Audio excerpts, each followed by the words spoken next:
Right, so James, if you had to name your preferred Boro squad from players that you've played with from 1 to 11, who would it be? What, from that I played with at Nuneaton? Yeah. Okay, so in goal I'd go Kev. I'd play 3-5-2. So I'd have a back three of Gav Cowan, Gaz Dean, and Alex Goodger would be my back three. I'd have, as left wing back, I'd have Simon Forsdick. As right wing back, what would I have right wing back? I'd probably, that's a tough one. Right wing back, I'd probably go Rob Oddy. I think he had a couple of good seasons. Centre midfield, I'd go with Kyle Storer. I mean, I played with Shane Byrne. Am I allowed to say Shane Byrne? I didn't play with him at Nuneaton though. Yeah, sure. Why not? Go ahead. Yeah, so Kyle Storer and Shane Byrne. Am I allowed to play myself? Yeah, I mean, Gaz didn't, but you know. What you say? Yeah, when I spoke to Gaz, he didn't, but. Well, I'll keep myself out of it. I'll be manager. So then, I'd go. So I'd play Shane Byrne in the 10, and I'd have Adam Walker and Kyle Storer as holding midfielders, and then up front I'd go Andy Brown and Louis Moult. Right, Louis Moult, quality player he was. Yeah, was good. I remember when my dad told me about him, it was something like in the article it described him as a fox in the box, but for ages and ages, because I was only young, for ages and ages I was trying to work out what that meant. Yeah. It's like, yeah. When he first came to me, I think he went about 19 games without scoring. Oh yeah. But we kept getting results, so he changed us massively. Yeah, he was very good for us. Did you ever refuse offers to move to a higher level when you were with us? If so, who were those offers from?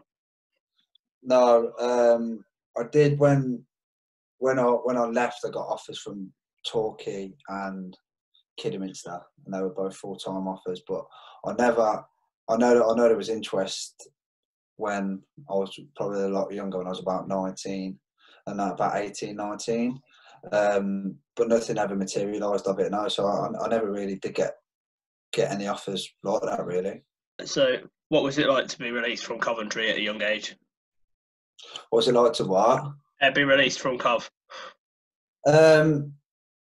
Yeah, well, it wasn't nice. I mean, I was still at school at the time, so I was lucky enough that I got released to kind of get my head down and start, get some GCSEs, because I knew then that I was going to have to go college. So I think I would have been in about year 10 at the time. Yeah, I was upset, but I was all right. Yeah, I was quite resilient really back then, and I kind of went with, all right, if it's not meant to be, it's not meant to be. I went to trial at a lot of other clubs. I went to Aston Villa, I went to Wolves, I went to Birmingham, and I went and stayed down in Watford as well when I was 16. So I went on trial at Watford for a week, but nothing really ever came of it. So it is what it is. It's one of those things.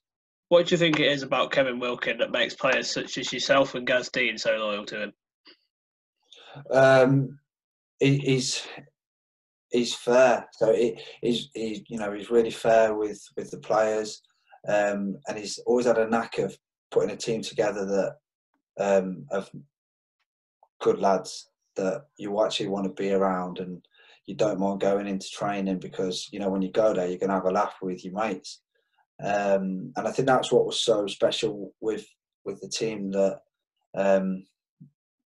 when we were top of the conference, the lads enjoyed being around each other, and the lads enjoyed playing together because we just had so many good lads. And me and Gaz would have experienced that for a long time, from when we first came through at Nuneaton Town.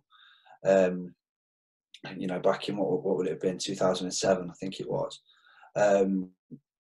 The lads that we were brought up around, lads that were there just to kind of enjoy themselves. They were all local, and we just wanted to go out and win together. And we experienced some unbelievable times through all the promotions that we had. but it was all about, it was Kev. Kev was the person that put a team together that of people that wanted to be around each other, and he's got a really good knack for it. And as well, speaking of managers, Brian Reid was the last manager that you were played under at Nuneaton. What was your relationship like with him? Well, Liam Dace actually came after Brian Reid. Oh yeah, Brian Reid wasn't there for very long, but Brian was all right. I mean, I think people might take out of context. I think there was an incident at Barwell where he went mad at me for giving the ball away in a pre-season friendly, and then rumours went round about how he might have treated the player. Brian was all right. He just didn't. I just don't think he respected the level as much. There were some good sides. There were some good sides in the league that we were playing against, and I think he kind of just thought he could just get a load of kids in on loan from championship clubs, and we'd be able to survive. I just don't think he respected the level enough, and I think that's where we kind of fell short a little bit. And the squad that was put together that year, with all due respect, was nowhere near the squad that we had the season before. Yeah, I think quite a few people that I've been speaking to have said that the 2012 team that when we went and got the promotion at Gainsborough was probably one of the best sides they've seen for a Boro team. So, do you think the same yourself? I would say for me it was the year when Kev left was probably the best Boro side that I played in, and we just had, everyone was humble. Everyone was so humble. We had lads like Danny Sleeve that was playing, and he just worked hard. He could run. Well, I've never seen anyone as fit as him, and everyone just wanted to work hard for each other. And I think that season, we were achieving things that I never thought Nuneaton Town, but I never thought I'd see the Boro, competing at the top of the conference for the Football League. And that's a position that we found ourselves in. So for me, I think that was probably one of the best sides that.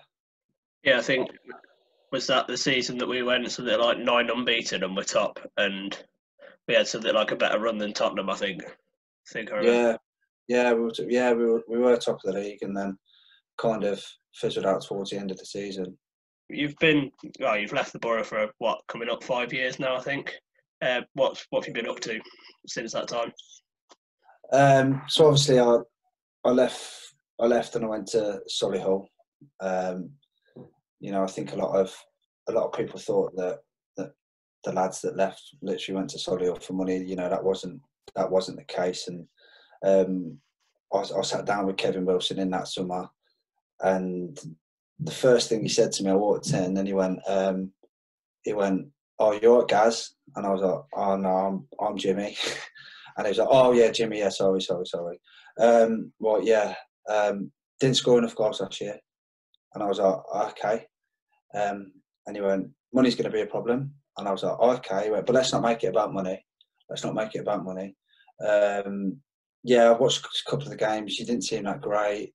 That's literally how the meeting started between us. Oh, great. So we didn't even talk about money, because I then went to meet Solihull a couple of days later, and the chat with Marcus was, I've seen you play, really excited by you, dying to sign you.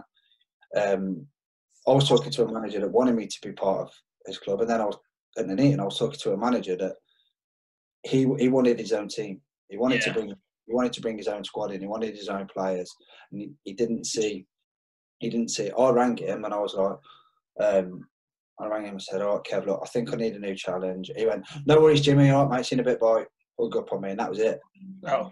That was it. So we didn't even talk about money. He told me it was going to be a problem, but we never actually sat down and talked about a contract. We didn't talk. He just kind of told me that I wasn't good enough the year before, and to have a think about what I wanted to do. Oh. So, yeah. So since then, obviously I had a season there. Didn't play as much as I would have liked to, but look, I learned a lot under Marcus Bignett. In terms of how to play the game, and it was a lot more in depth than what Kev would be. but then I got the opportunity to join Kev after a season, went back to Brackley, and I played some of my better football since I've been at Brackley, and so that's what I've been doing. Obviously, alongside that, I've set up my own business, so I work around throughout Warwickshire, working with a lot of young people that are out of education. So that's what I do now. Nice. So yeah, what's it like to play with somebody with the stature of Carl Baker? He was a pretty good player in his prime, and now you're getting the chance to play alongside him in that midfield. Yeah, Bakes is a good lad. He's been and played in front of 80,000 people in India, but the way he conducts himself, you wouldn't realise that. There's no arrogance there. He's very humble. He just loves playing football, and that's the reason why he's gone on and played at the level that he has. Obviously he's a very good footballer, but he just loves playing. He loves playing the game, and you can see that because he's still going at, what is he, 37? 37. He's in. Yeah, 37, I think. Oh, it'd kill me for saying he's 37. But he's. Yeah, he is. He's good to play with. All right, so we've got a couple of interesting ones, I think, now for you. Yeah. I'm sure you've heard of Football Manager. Have you ever played it yourself? Yes, I have played it myself. Yeah. Yeah. So we're going to go with some of Brackley's team. I'm going to compare two players for you and a stat, and see what you think. Who you think's got the highest stat? Okay. All right. So we'll go with yourself first. Let's compare you to Shane Byrne. Why not? So who do you think's got the highest attacking stat out of you two? Ooh, me. Yeah, you do. Yours is 11. Shane is 9. And then we've got Carl Baker. Who do you think's better technically? Carl Baker. Carl by 1. Is he? Yeah, Carl is 11. You're 10. We've got two former Boro fullbacks. We've got Kelvin Langmead, who I believe was in the side when Kevin Wilson was manager at the Boro. So Kelvin, who do you think's got the highest defensive stat out of him and Gaz Dean? Gaz. Gaz is 11, and Kelvin is also 11. Ooh. Same. I tell you what, Kelvin was known for his heading as well at the Boro, and so was Gaz. Who do you reckon's got the highest out of those two for heading? Langers. Langmead has got 12, and Gaz has, when he clicks on it, Gaz has 13. Oh, Gaz, sorry, Gaz. So Gaz is one higher.